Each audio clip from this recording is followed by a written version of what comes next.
जेवणात मला बनवायची होती वालाच्या शेंगाची भाजी। इकडेच मी वालाच्या शेंगा साफ करायला घेतल्या। म्हटलं पटकन स्वयंपाक पाणी आवरून घेते आणि नंतर इतर कामं करायला मग मी मोकळी होऊन जाते। इकडे अक्षूचा आणि आरूचा असा काही मेहंदी प्रोग्राम सुरू होता। अक्षू आरूला मेहंदी काढून देत होती आणि अक्षूने तिच्या हातापाय सगळीकडे मेहंदी काढून घेतली होती। राणा इकडे गुरु और भोले बघत बसला होता। हे कार्टून त्याचं फार फेवरेट आहे। संध्याकाळ झाली आणि दिवाबत्तीची वेळ झाली म्हणून मी इकडे बाती वगैरे करून घेतल्या आणि दिवे लावायला घेतले। म्हटलं पटकन सगळं काही आवरून घेते। स्वयंपाक वगैरे झाल्याच्या नंतर फराळ पाणी करायचं होतं। थोडंसं राहिलं होतं माझं। इकडे करंजा आणि चकल्याच करायच्या बाकी होत्या। बाकी तर सगळं झालं होतं। मी इकडे दिवे लावते बघतानी आरूचं इकडे जय जय बाप्पा सुरू होतं।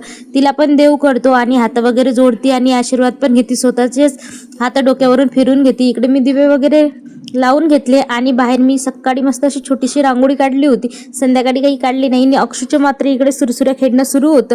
एका ताईचं मला दिवाळीचं ब्लाऊज द्यायचं होतं म्हणून मग मी दुपारच्या वेळेत ते करून घेतलं आणि अशा प्रकारे दिवसाचा एंड केला। चला भेटूया नेक्स्ट व्हिडिओमध्ये।